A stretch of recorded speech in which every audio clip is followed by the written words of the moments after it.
आज के इस वीडियो में हम एक न्यू टर्म अर्थात इलेक्ट्रिक फ्लक्स के बारे में जानेंगे।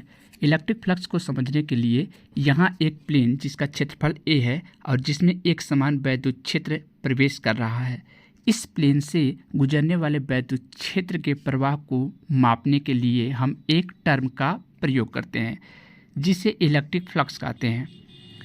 इलेक्ट्रिक फ्लक्स को ज्ञात करने के लिए हम वैद्युत क्षेत्र की तीव्रता E और क्षेत्रफल a जिससे कि फ्लक्स गुजरती है से गुणा कर देते हैं। यह गणना हमें उस पार्टिकुलर एरिया में से कितना वैद्युत क्षेत्र गुजरता है कि मान देता है।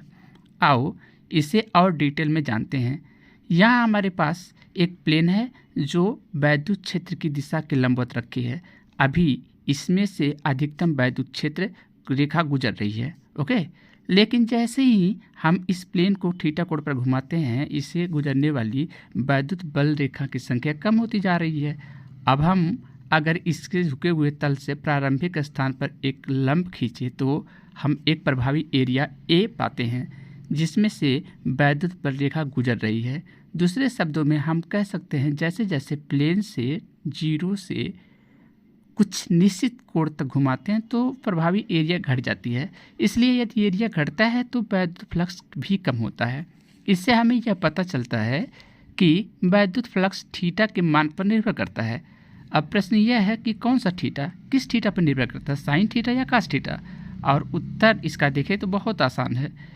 जब थीटा बराबर 0 होता है तब प्लेन वैद्युत क्षेत्र के लंबवत होता है और प्लेन का अधिकतम एरिया वैद्युत क्षेत्र में आ जाता है। अब हमें यह पता है या पता लग गया यदि कास थीटा में थीटा बराबर 0 हो तभी तो मुझे अधिकतम वैल्यू वैद्युत क्षेत्र की पता चलेंगी। इससे पता चलती है कि ये हम कह सकते हैं कि वैद्युत फ्लक्स मेरा मैक्सिमम होगा कास के साथ में, तो वैद्युत flux phi E is equal to E A cos theta होगा। हालांकि प्लेन के रिस्पेक्ट में थीटा को परिभाषित करना बहुत ही आसान है। प्लेन के लिए एक लंबवत क्षेत्र वेक्टर को परिभाषित करते हैं जिसका परिमाण 2D सतह के लिए प्लेन के क्षेत्रफल के बराबर है। हम क्षेत्रफल वेक्टर को प्लेन की सतह और वैद्युत क्षेत्र के दिशा के लंबवत लेते हैं, जबकि 3D सतह क्षेत्रफल के लिए वेक्टर को नॉर्मल से बाहर की ओर ले जाया जाता है। इसके लिए वेक्टर को नॉर्मल से बाहर की ओर जब ले जाते हैं तो फिर आगे क्या होता है, अब क्षेत्रफल या क्षेत्र आप कहें ले तो और अच्छा है। अब क्षेत्र वेक्टर अर्थात वैद्युत क्षेत्र के बीच के कोण की मदद से यह निर्धारित कर सकते हैं कि प्लेन किस कोण पर झुका है। यह हम इसे न घुमाकर यदि हम इसे न घुमा करके एक निश्चित कोण पर प्लेन के माध्यम से वैद्युत क्षेत्र को पास करते हैं तो भी हम कोण की गणना कर सकते हैं। अब क्षेत्रफल वेक्टर और वैद्युत क्षेत्र जो कि आपस में थीटा कोण बनाते हैं, हम जानते हैं कि वैद्युत क्षेत्र एक सदिश राशि है, अतः यह 2 भागों में स्प्लिट कर जाएगा, ऊर्ध्वाधर और क्षैतिज दिशा में। अब यहाँ आप देखेंगे तो क्षैतिज में ई कास थीटा से दिखाएंगे हम, और जबकि ऊर्ध्वाधर को ई साइन थीटा से प्रदर्शित करेंगे हम लोग, जो कि हमें दिख रहा है हमारे एनिमेशन में।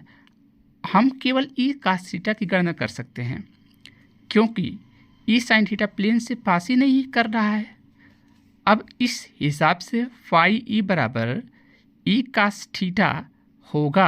आप यहाँ पे देख सकते हैं कि फाई ई बराबर ई कास थीटा लिखा है, और यहाँ पे पहले हम गणना करेंगे फाई ई बराबर ई कास थीटा ए, क्योंकि यहाँ कास थीटा से हम पास करा रहे हैं, साइन से नहीं करा रहे हैं। तो पहले रहेगा फाई ई बराबर ई कास थीटा ए होगा, जो कि हम रीअरेंज करके फाई ई बराबर ई ए कास थीटा लिखेंगे।